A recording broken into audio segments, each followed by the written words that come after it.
Hi friends, అందరికీ నమస్కారం.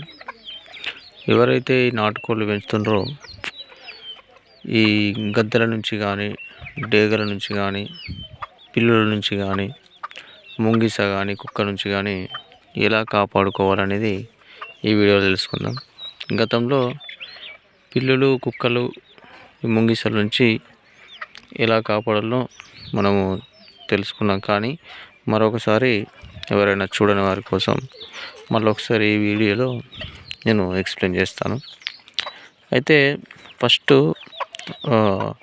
ఈ పిల్లులు, కుక్కల నుంచి మన కోళ్ళను ఎలా సంరక్షించుకోవాలనేది ఈ వీడియోలో చూద్దాం. అయితే మొదటగా మనకు ఈ ఎప్పుడైతే చిన్న సైజు పిల్లలు ఉంటాయో వీటిపైన చాలా రకాలైనటువంటి మాంసాహారులు దాడి చేసే అవకాశం ఉంటుంది. కాబట్టి వీటికి మనము ఫస్ట్ చుట్టూ కూడా చిన్న కోడి పిల్లలు కూడా దూరకుండా ఉండేటటువంటి జాలిని ఏర్పాటు చేసుకోవాలి. ఒకసారి వీడియోలో చూడండి, మీరు ఒకసారి చుట్టూ కూడా జాలి ఉందన్నమాట.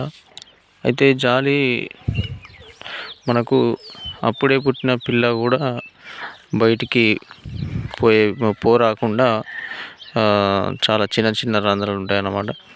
ఒకసారి చూడండి, మీకు ఈ జాలిని కూడా చూపిస్తాను. మార్కెట్లో ఎక్కడైనా ఉంటే మీరు కూడా తీసుకోండి.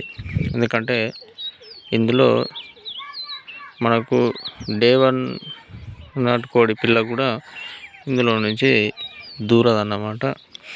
అంటే జాలి నుంచి బయటకు పోదు, ప్లస్ మనకు జాలి లోపలికి వేరే పిల్లులు కానీ, కుక్కలు కానీ ఏవి రాకుండా కాపాడుతుంది ఇది. అయితే ఇది మనము ఒక 6 feet వరకు అయితే కట్టుకోవాలి. ఎందుకంటే ఈ పిల్లులు, కుక్కలు ఎగిరి వచ్చే అవకాశం ఉంటుంది. కాబట్టి తక్కువ హైట్ కట్టుకుంటే అవి బయట నుంచి ఎగిరి వచ్చి మళ్ళీ ఈ ఫామ్లోకి నాటుకోళ్ళు తిరిగే చోటుకి వస్తాయి. కాబట్టి కొంచెం హైట్లో కట్టుకుంటే వాటికి పైనుంచి జంప్ చేయరాదు. అట్లాగే మన షెడ్లో ఉన్న, మన ఫామ్లో ఉన్నటువంటి కోళ్ళు బయటకు కూడా ఎగిరిపోకుండా ఉంటాయి. కాబట్టి కొంచెం హైట్ పెంచుకొని కట్టుకోండి. సో ఇదైతే మనకు ఈ పిల్లుల నుంచి, కుక్కల నుంచి, ముంగిసల నుంచి ఈ జాలి మాత్రం కాపాడుతుంది. మనకు రంధ్రాలు చిన్నగా ఉన్నాయి కాబట్టి ముంగిసలు కానీ, చిన్న చిన్న పాములు కూడా వచ్చేటటువంటి అవకాశం ఉండదు 100%. ఎందుకంటే నేను జాలి ఏర్పాటు చేసిన నుంచి నాకు ఒక్క కోడి పిల్ల కూడా చనిపోలేదు ఇప్పటివరకు. పిల్లి నుంచి కానీ, కుక్క నుంచి కానీ ఇలాంటివి కూడా లోపలికి రాలేదు. ప్లస్ కోడి పిల్లలు కూడా బయటికి పోలేదన్నమాట. అయితే మనము ఇది పిల్లి నుంచి కానీ, పాములు, కుక్కలు వీటి గురించి ఎలా రక్షించుకోవాలో తెలుసుకున్నాం కదా.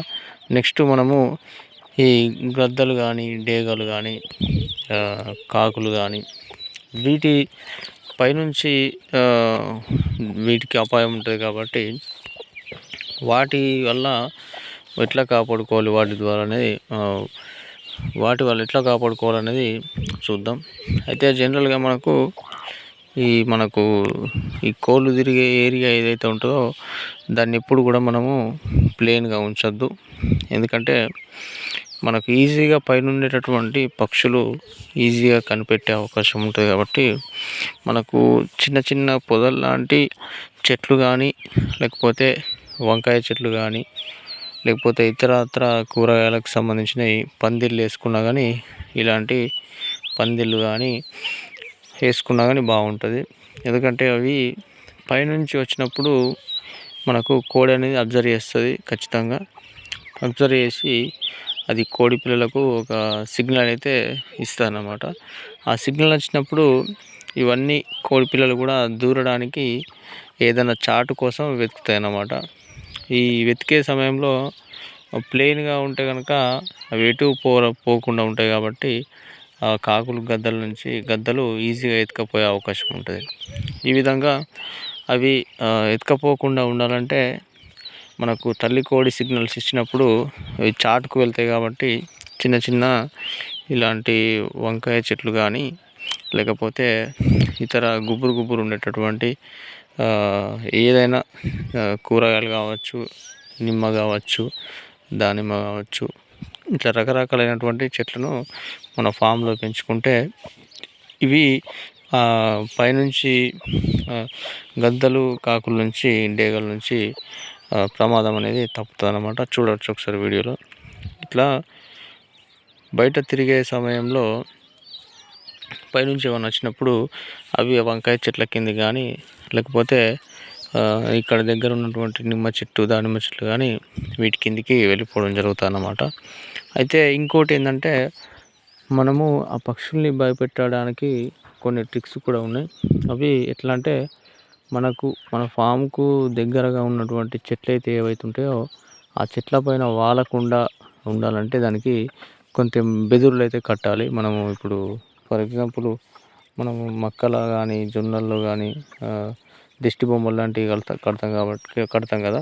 అలాంటి ఆ చెట్టు పైన కొమ్మకు అలాంటి చుట్టుపక్కల ఉన్న చెట్లన్నింటికి కూడా అలాంటి బొమ్మలు కడితే ఏమవుతుందంటే అది వాలడానికి కొంచెం భయపడుతుంది అన్నమాట.